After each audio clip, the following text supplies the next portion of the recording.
Well, good morning, viewers, followers of the Rudgy aka the Doctor, as I'm known.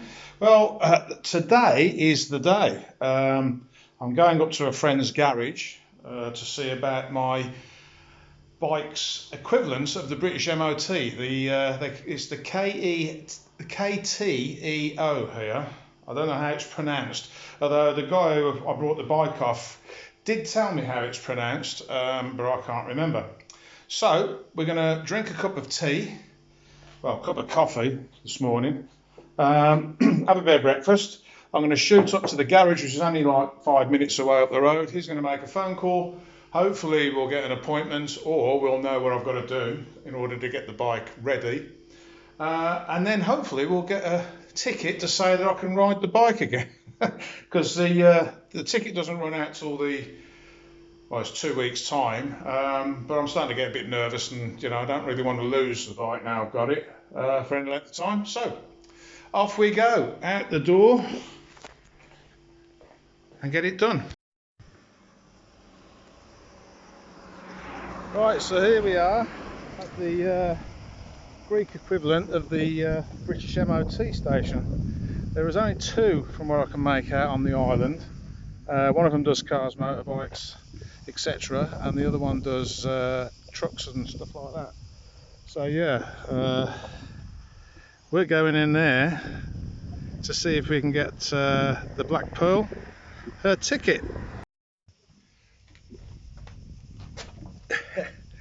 Right, well, we're back, as you can see.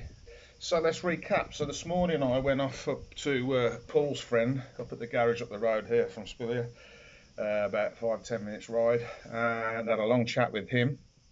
To start with, he was more interested in me personally and my skill sets. I couldn't work out how somebody so young knew so much until we explained to him I was 63. Anyway, yeah, he was very interested in the cars I've owned, bikes, boats, things I've built,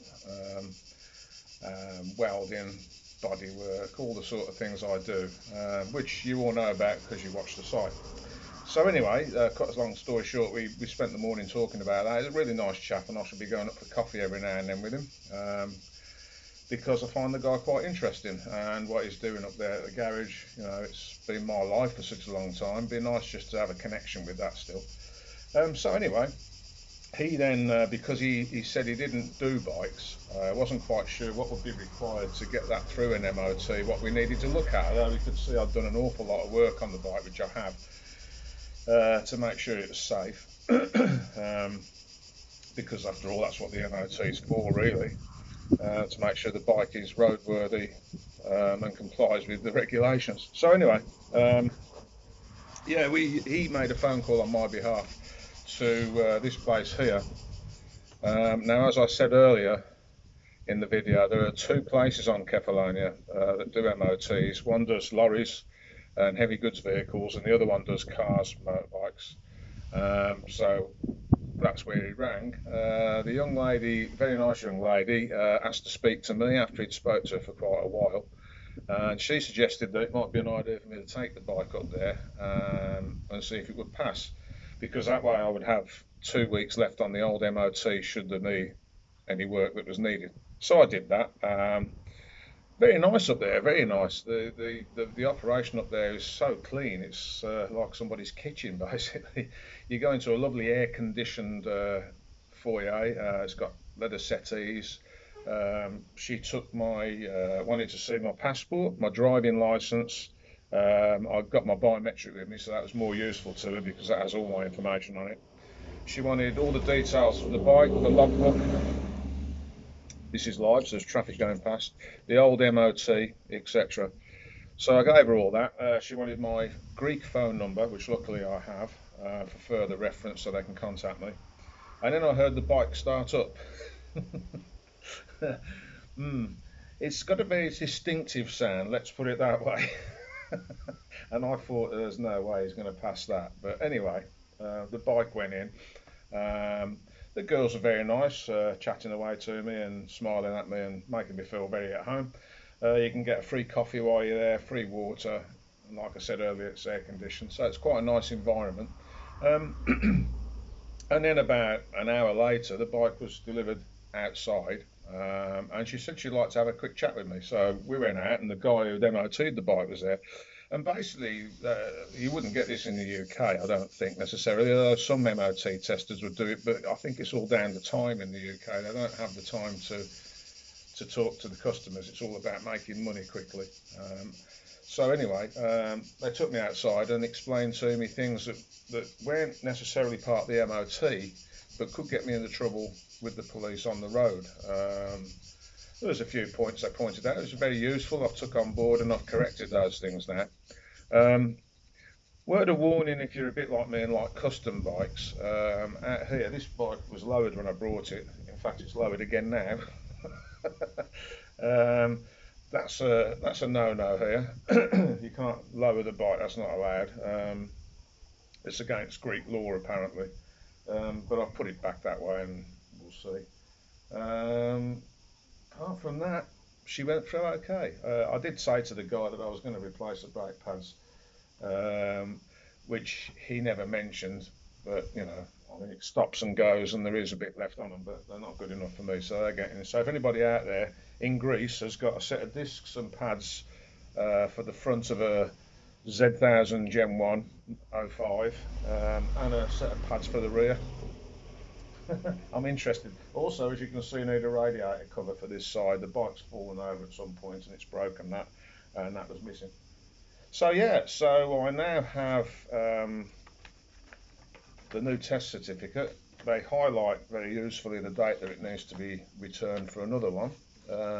It cost me €30 and an hour of my time, which I don't regret because it was very useful experience. So yeah, you get one of these folders, and you get your receipt, obviously, to say you've paid. Now, you're supposed to keep all this in your pocket. You're supposed to keep the logbook and the insurance of the bike. You don't need to keep the MOT with you, and I know why now. On the back of the number plate, there's a little green disc, and there is a black cake-shaped square triangle in that disc, and in there it tells you when the bike is due its next MOT, so the police can quickly look at your plate and see that that's the case. I've worked that out myself, but yeah, you need to keep your logbook and your insurance on you at all times. Cars, I'm not sure about. I think they have to carry the whole lot, but somebody might correct me on that, because most of the cars I've borrowed or driven over here have got one of these in the dash, you know, in the glove box. I'm not a big fan of keeping stuff like that in the car. Somebody nicks the car, they've got everything, haven't they? So what I shall be doing is Nikos, that guy there, who we've spoken about before, really nice guy, really very helpful. His telephone number is 26710 28348. His mobile 697 439 9194. You can contact him if you live in Kefalonia. He'll sort your insurance out. Nikos gave me this and told me to keep the logbook and the insurance in it in case I get pulled up. Of course, that goes in my pocket, so that's fantastic. Somebody else I'd just like to mention, there's a young lady down on the industrial estate. Those of you who know Kefalonia, if you're coming from the direction of Lourdes and that area into the town, if you go round as if you're going to the police and then go past the police station on the industrial estate, I would say a few hundred yards up that road on the right hand side is this place. Now, there are motor factors, and I haven't caught her out yet. Apart from the indicators for the bike, everything else she had the top quality chain lube, which I was surprised, because you know, a lot of the stuff out here isn't branded really. It's, you know, I was expecting to find some cheap stuff, but no, she had the top quality stuff. She got good oils in there. She got me some stainless steel countersunk Allen screws to hold the number plate on when I lost my number plate. Very useful. So yeah, that's the place to go if you need some parts. So other than that, the Black Pearl, Nikki as she's known to me, has now got 2 years MOT. As easy as that. And everybody on here that follows me knows I suffer with my mental health, and I overthink quite a lot of things. Part of my condition, can't do much about it. I do try, but I can't do much about it. I was quite worried about that because it's a big asset that I've just brought, and I thought if I can't get it MOT'd and I need parts, I'm going to run out of money. All sorts of problems might happen. But in actual fact, we're okay. We'll need a new front tyre. I'm probably going to use that up by the end of the year. Back tyre's fine, but I think I'll get through the front tyre. So, if you've enjoyed the video, like, subscribe and share. If you haven't enjoyed the video, hit the like button anyway and leave a comment below. And that's about it from me today. That's how you get your MOT test. Easy peasy, really. But what I would suggest is you either get somebody who knows about vehicles to go through it first, or go through it yourself, because these stories about, you see Greek cars on the road with bits hanging off them and lights missing and all sorts. That's not going to work. I've been in the motor trade since I was 14 years old, and I can tell you that is a very professional operation down there, this place here. Yeah, I watched them putting the cars through, and they do look at everything. So, you're not going to get away with very much. Although I have to say that the European law generally is not quite as strict as the Brits. We were told off apparently a few years ago by the European Union for passing too many vehicles, which I don't necessarily think is a bad thing. If you don't understand a vehicle, then it could be quite dangerous. I mean, if you're a mechanic, all right, you can probably cut a few corners because you understand how the machine works. But for those of you who don't, you need people like me to tell you that's not going to fly. You need that fixed. So anyway, thanks for watching. I'll see you on the next one. From me and the Black Pearl, we'll bid you farewell.